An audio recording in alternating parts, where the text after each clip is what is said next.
ప్రభు అయిన యేసుక్రీస్తు నామంలో మీకు అందరికీ వందనాలు, శుభాలు తెలియపరచుకుంటున్నాము. దేవుని సంఘము క్రీస్తు జననము అనే ఈ కార్యక్రమానికి స్వాగతం. మరి ఎన్నో ప్రశ్నలు క్రైస్తవ జీవితాలలో నిలిచిపోయిన తెలియని ఒక ప్రశ్నలకు జవాబులు తెలుసుకోవడానికి ఈ సమయంలో మరి ఈ కార్యక్రమాన్ని ప్రారంభించడం జరిగింది. మరి ఈ సమయంలో మన మధ్యలో పాస్టర్ రాజారెడ్డి గారు ఉన్నారు. ప్రైజ్ లార్డ్ పాస్టర్ గారు. ప్రైజ్ లార్డ్ అమ్మా. ఈ లోకానికి రక్షణను కలిగించే యేసును మరి పరిచయం చేసిన తల్లి అయిన మరియను ఈ క్రిస్మస్లో ఆమె పాత్ర ఎంతవరకు ఉండొచ్చు? ఆమెను పూజించవచ్చా, ఆరాధించవచ్చా? పాస్టర్ గారు, మరి మీ అభిప్రాయం ఏంటి? మంచి ప్రశ్న వేసామమ్మా. యేసు ప్రభు యొక్క జననంలో మరియ పాత్రని మరువలేం. ఎందుకంటే ఎవరికి లేని ఒక ధన్యత, ఒక భాగ్యం ఆవిడకి. ఆవిడ మంచితనాన్ని బట్టి వచ్చిందని నేను అనుకోను, కానీ దేవుని కృపను బట్టి ఆవిడకి వచ్చిందని నేను అంటాను. అందుకే దయాప్రాప్తురాలా అనే మాట దేవదూత ఉపయోగించడం జరిగింది. అక్కడ దేవుని కృపకి పాత్రురాలైంది ఆమె, అంతే. ఆమె అందసందాలను బట్టో, ఆమె సామాజిక హోదాలను బట్టో, లేకపోతే మరి ఏవో కారణాలు అయితే కాదు అనేది నా అభిప్రాయం. అయితే దీని గురించి బైబిల్ బాగా చదవండి మీరు. నేను చెప్పినందుకు కాదు, దయతో అర్థం చేసుకోండి. మరియ ప్రస్తావన బైబిల్లో పరిమితం చేయబడింది. నేను 3 మాటలు చెప్తాను, దాన్ని బట్టి మరియను మీరు పూజించవచ్చో కాదో మీరే ఆలోచించే నిర్ణయం తీసుకోండి, నా నోటితో చెప్పడం కంటే. మొదటి ఆలోచన, మొదటి తలంపు ఏంటంటే మత్తయి సువార్త 2వ అధ్యాయం 10-11 వచనాలు ఇలా ఉంది.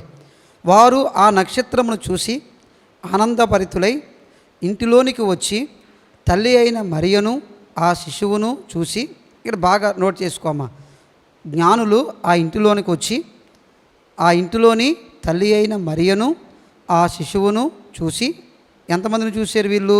2 చూశారు. సాగిలపడి ఆమెను పూజించి అని లేదు, అక్కడ ఆయనను పూజించి అని ఉంది. అది బాగా అంటలని చేసుకోమ్మా.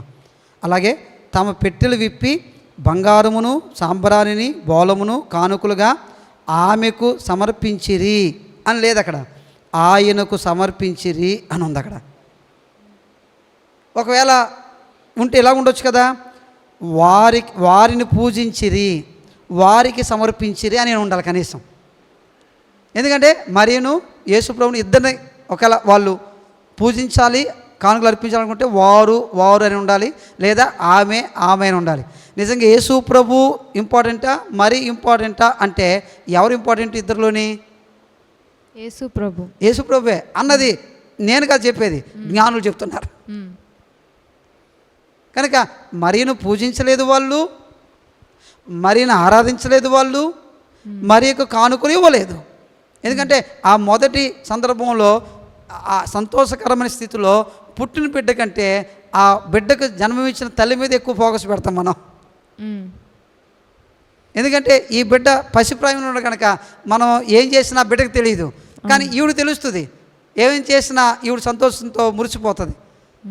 కానీ వాళ్ళు అక్కడ అలాగా చేయలేదు. మరి ఆనాడు మొదటి యేసు జననంలో చేయలేని ఆ పనిని ఈరోజు ఈ క్రిస్మస్లో మరియకు మనం ఎందుకు అంత ప్రాధాన్యత ఇవ్వాలి? అంటే ఎంత ప్రాధాన్యత ఇవ్వకూడదు అన్నది నా ఉద్దేశం కాదు. ఎంత ప్రాధాన్యత? దేవుని స్థానంలో తీసుకుని వెళ్ళి కూర్చోబెట్టి అంత ప్రాధాన్యత ఇవ్వకూడదు. దేవుడు వేరు, మరి వేరు. మరియను ఎప్పుడు దేవుడిగా చూడకూడదు, మరొక రకంగా చూడకూడదు. కనుక ఆనాటి జ్ఞానులు మొట్టమొదటిగా ఆ పని అక్కడ చేసినట్టుగా మనం, when they saw the star they rejoiced exceedingly with great joy, and going into house they saw the child with Mary his mother, and they fell down and worshipped him. They fell down and worshipped him.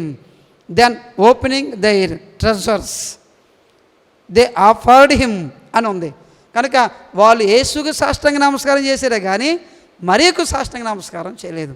ఇది ఒకటి నువ్వు బాగా గుర్తుపెట్టుకోమ్మా. అలాగే లూకా సువార్తలోని 2వ అధ్యాయంలోని మరొక సందర్భాన్ని కూడా నేను నీకు చెప్తాను. ఎందుకంటే మనకి ఏదైనా వాక్య ఆధారంగా ఉండాలి. మన అభిప్రాయాలను బట్టి మనం నిర్ణయాలు తీసుకోకూడదు. ఇక్కడ లూకా సువార్త 2వ అధ్యాయంలోని మనం చదివినట్లయితే ఈ 2వ అధ్యాయంలోని 15వ వచనం చదువుకుంటే, ఆ దూతలు తమ యొద్ద నుండి పరలోకమునకు వెళ్ళిన తర్వాత ఆ గొర్రెల కాపరులు జరిగిన ఈ కార్యమును ప్రభువు మనకి తెలియజేయించి ఉన్నాడు, మనము బెత్లెహేము వరకు వెళ్ళి చూతుము రండని ఒకరితో ఒకడు చెప్పుకొని త్వరగా వెళ్ళి మరియను యోసేపును తొట్టులో పడుకొని ఉన్న శిశువును చూసిరి. వారు చూసి ఆ శిశువుని గురించి తమతో చెప్పబడిన మాటలు ప్రచురం చేసిరి. ఎవరి గురించి ప్రచురం చేశారంట వాళ్ళు? శిశువుని గురించి. మరి మరియ గురించి ఎందుకు చెప్పలేదు? ఒకవేళ మరీ ఇంపార్టెంట్ అయితే మరి మరియ గురించి కూడా వాళ్ళు ప్రచురం చేయాలి కదా. గొర్రెల కాపరులకు ఉన్న జ్ఞానం ఈరోజు చాలామందికి లేనట్టుగా అనిపిస్తుంది కొన్నిసార్లు. ఎందుకంటే మరీను వాళ్ళు ప్రచురం చేయలేదు, కానీ ఈరోజు చాలామంది ఎందుకో తెలియదు కానీ ఆమె యేసు తల్లి అని గౌరవించడం వేరు, అభిమానించడం వేరు, కానీ దేవుని స్థానంలో పూజించడం వేరు. కనుక గొర్రెల కాపరులు అక్కడ ఆ కుర్రవాణ్ణి గురించి, ఆ శిశువు గురించి చెప్పడం అక్కడ జరిగింది అనే సంగతిని ఇక్కడ మనం చాలా జాగ్రత్తగా ఇక్కడ అర్థం చేసుకోవాలి. అంత మాత్రమే కాదు, మనం ఇంకొంచెం ముందుకెళ్తే 25వ వచనంలో రాస్తుంది, యెరూషలేమునందు సిమియోనును ఒక మనుషుడు ఉండెను, అతడు నీతిమంతుడును భక్తిపరునై ఉండి ఇజ్రాయేలు యొక్క ఆదరణ కొరకు కనిపెట్టువాడు, పరిశుద్ధాత్మ అతని మీద ఉండెను. అతడు ప్రభు యొక్క క్రీస్తును చూడక మునుపు మరణము పొందడని అతనికి పరిశుద్ధాత్మ చేత బయలుపరచబడి ఉండెను. ఆత్మవశుడై అతడు దేవాలయములోకి వచ్చెను. అంతటా ధర్మశాస్త్ర పద్ధతి చొప్పున ఆయన విషయమై జరిగించుటకు తల్లిదండ్రులు శిశువైన యేసుని దేవాలయంలోనికి తీసుకుని వచ్చినప్పుడు అతడు తన చేతుల్లో ఆయనను ఎత్తుకొని దేవుని స్తుతించుచు, నాదా ఇప్పుడు నీ మాట చొప్పున సమాధానముతో నీ దాసుని పోనిచ్చున్నావు అని ఆ నీ ప్రజలైన ఇజ్రాయేలుకు మహిమగాను నీవు సకల ప్రజల యొద్దట సిద్ధపరిచిన నీ రక్షణని నేను కనులారా చూసి తిని. ఆ కింద వచ్చిన ఏముంది? యోసేపును ఆయన తల్లియు ఆయనను గురించి చెప్పిన మాటలు విని ఆశ్చర్యపడిరి. ఇప్పుడు సిమియోను కూడా మరియ గురించి చెప్పాడా, యేసు గురించి చెప్పాడా? యేసుని గురించి. మరియ పక్కన ఉన్నారంతే, అసలు పట్టించుకోలేదు వాళ్ళని. మరియను యేసుని పట్టించుకోలేదు అసలు. పట్టింపు అంతా ఎవరి మీద ఉంది? అక్కడ చాలా మంచి మాట వాడాడు, నీవు సకల ప్రజల ఎదుట సిద్ధపరిచి నీ రక్షణ నేను కనులారా చూసి తిని. మరి సిమియోను యేసుక్రీస్తు మీదే ఫోకస్ పెట్టాడు, ఆయన్నే పూజిస్తున్నాడు, ఆయన్నే ఆరాధిస్తున్నాడు, ఆయనే రక్షణ కార్యంగా చూస్తున్నాడు. మరియ యోసేపులు ఇద్దరు కూడా ఆశ్చర్యపోయారు ఆ మాటలు విని. ఒకరు ఎలా అనుకుంటాను, యోసేపు మరియులు ఎన్నిసార్లు ఆ దేవాలయానికి వచ్చి ఉంటారు అంతకుముందు? మరి ఎప్పుడు వాళ్ళని పట్టించుకోలేదు కదా సిమియోను. ఇప్పుడైనా ఎందుకు వాళ్ళ వైపు చూశాడంటే యేసు ప్రభువుని బట్టి మాత్రమే చూశాడు. చూసారా? కనుక జ్ఞానులు చేయలేని పనిని, గొర్రెల కాపరులు చేయలేని పనిని, సిమియోను లాంటి భక్తిపరులు చేయలేని పనిని ఈరోజు మనం ఎందుకు చేస్తున్నాం? మనం చేస్తున్నామంటే మనం బైబిల్ చదివి వాక్యం అర్థం చేసుకొని కాదు, ఎవరో చేస్తున్నారు కాబట్టి ఆ చేస్తున్న వాళ్ళు మనం ఫాలో అయ్యి మనం చేస్తున్నాం అంతే. కనుక ఇంకో ఎగ్జాంపుల్ కూడా మీకు చెప్తాను నేను. అదేంటంటే యేసుప్రభు చనిపోయి తిరిగి లేచిన పునరుత్థానం అయినప్పుడు మేడగదిలో ప్రార్థన చేస్తున్న ఆ ప్రార్థనా పరుల యొక్క గుంపులో ఎవరున్నారో తెలుసా? యేసుప్రభు తల్లి అయిన మరియ కూడా ఉంది. అంటే మరియ కూడా ఆ మేడగదిలో పరిశుద్ధాత్మ దేవుణ్ణి పొందుకుంది. ఒకప్పుడు పరిశుద్ధాత్మ మూలంగా గర్భం పొందుకున్న మరియ మళ్ళీ మేడగదిలో పరిశుద్ధాత్మ అనే వరాన్ని మళ్ళీ పొందుకుంది, ఆ వాగ్దానాన్ని మళ్ళీ పొందుకుంది. అంటే ఇక్కడ ఏమర్థమవుతుంది మనకి? ఇవన్నీ కూడా మరియ సామాన్యమైన ఒక స్త్రీ, సాధారణమైన ఒక స్త్రీ, మనలాంటి ఒక స్త్రీ అని బైబుల్ చెబుతుంది, వాక్యం చెబుతుంది. అలాంటి ఆ స్త్రీని దేవుడి స్థానంలో పెట్టడానికి రైట్స్ మనకెవరు ఇచ్చారు? ఆవిడకి దండ వేయడానికి, ఆవిడ ఏదో క్యాండిల్ వెలిగించడానికి, ఆవిడనేదో యేసుప్రభు కంటే గొప్ప వ్యక్తిగా మనం చెప్పడానికి ఎవరిచ్చారు రైట్స్? ఏమో నాకు తెలియదమ్మా ఈ విషయంలో. దేవుడు మరి వాళ్ళ విషయమై ఎలాగా నిర్ణయం తీసుకున్నా నాకు తెలియదు. కానీ మనం సత్యం తెలిసిన తర్వాత ఆ సత్యానికి బద్దులమై ఉండాలి తప్ప వాళ్ళు ఎవరో చెప్పారు, వాళ్ళు ఏదో చేశారు అని మనం చేయడానికి వీలు లేదు. అక్కడ ఎంత భయంకరంగా మరియా అనే ఆ జపంలో, ఆ నామస్మరణలో ఎన్ని భయంకరమైన పనులు జరుగుతున్నాయో మనం చెప్పలేము అయ్యి. కానీ ఒకటి, దేవుడు మనల్ని పరిశుద్ధులుగా ఉండకు పిలిచాడు, ఒకే ఒక దేవుని ఆరాధించడానికి పిలిచాడు. అది మాత్రం మనం చేయాలి, దానికి మాత్రమే మనం విధేయత చూపించాలి. మరి అవమానింపబడిన వారికి ఘనతనిస్తాను అని దేవుడు వాక్యంలో ఉంది కదా పాస్టర్ గారు. మరి మరియా నిజంగానే పురుషుని ప్రమేయం లేకుండా గర్భవతి అయినప్పుడు తన చుట్టూ ఉన్న ప్రాంతపు వారు ఒకవేళ తనని నీచంగా చూసుంటారు ఖచ్చితంగా. మరి తన ముందే మాట్లాడుంటారు ఎంతో హేళనగా, ఎంతో నవ్వుతూ వెటకారంగా. మరి అదే కాకుండా ఒకరిని రక్షించాలంటే ప్రసవ వేదనతో కూడిందనని బైబిల్లో ఒక వాక్యం ఉంటుంది. మరి అంత ప్రసవ వేదనకి గురై, అంత అవమానానికి గురయ్యి, మరి అంత చీదరింపుకి, అంత అసహ్యంగా తన గురించి మాట్లాడుతుంటే మరి అంత అవమానానికి గురైంది కదా. అవమానాలు గురైనప్పుడు నిందకు ప్రతిగా పూదండని దేవుడు ఇస్తానన్నాడు. మరి మరియా విషయంలో అది తప్పు అని అంటారా? మరి దేవుడు అంటే ఇక్కడ మనం జాగ్రత్తగా కొన్ని విషయాలు అర్థం చేసుకోవాలి. అదేంటంటే, నిందించబడ్డ వాళ్ళందరినీ పూజిద్దామా? దేవుడి కొరకు అవమానించబడ్డ వాళ్ళందరినీ పూజిద్దామా? వాళ్ళు కూడా ఒక గుడి, ఒక టెంపుల్ కడదామా? అలాగైతే భారతదేశంలో ఎన్ని వందల మందికి, ఎన్ని వేల మంది కట్టాలి గుళ్ళు మరి? ఎందుకంటే తోమ ప్రార్థన చేసుకుంటే చెన్నై ప్రాంతంలో వెనకాల వచ్చి పొడి చంపేశారు. మరి గుడి కడదామా? అపోస్తలుడు పౌలు శిరచ్ఛేదనం చేయబడ్డాడు, గుడి కడదామా? పేతురు తల కిందకి కాలు పైకి రివర్స్లో సిలువ వేసి చంపేశారు ఆయన్ని, గుడి కడదామా? ఒకవేళ మన సంఘంలో యేసుప్రభువుని నమ్ముకున్నందుకు వాళ్ళ బంధువులు, వాళ్ళ రక్త సంబంధికులు తిండి, ఆస్తి, బట్టలు ఇవ్వకుండా ఇంట్లో నుంచి తరిమేశారు, మరి వాళ్ళందరూ గుడి కడదామా? కానీ కొంతమంది వాటిని గుడిలుగానే పరిగణిస్తున్నారు కదా పాస్టర్ గారు. అదే ఇక్కడ మనం అర్థం చేసుకోవాలంటే, దేవుడు ఘనపరుస్తాడు. నువ్వు ఇందాక చెప్పినట్టు నిజమే. ఎవరైతే క్రీస్తు నిమిత్తమై అవమానించబడతారో, బాధించబడతారో, శ్రమ పొందుకుంటారో వారిని, దీనులను పైకి లేపి ఆయన సింహాసనం మీద కూర్చోబెడతాడు. ఏ సింహాసనం మీద? దేవుడి స్థానంలో కాదు. దేవుడు మానవుల్ని, నరులను దేవుని కంటే కొంచెం తక్కువ వానిగా చేశాడు. అంటే అర్థం ఏంటి? దేవుడు ఈ లోకం మీద, సృష్టి అంతటి మీద మానవునికి అధికారం ఇచ్చాడు. అంటే అర్థం ఏంటి? మనిషి దేవుడు అని కాదు. కనుక ప్రభువు కొరకు మరియ నిందించబడింది, అవమానించబడింది, ఏళన చేయబడింది. నేను అనుకుంటాను దానికి అంతటికీ ప్రతిఫలం ఈ భూమి మీద కాదు, పరలోకంలో ఒకవేళ ప్రభువు ఎదుట మరియకు గొప్ప ఘనతని, గొప్ప బహుమానాన్ని ఇస్తాడు.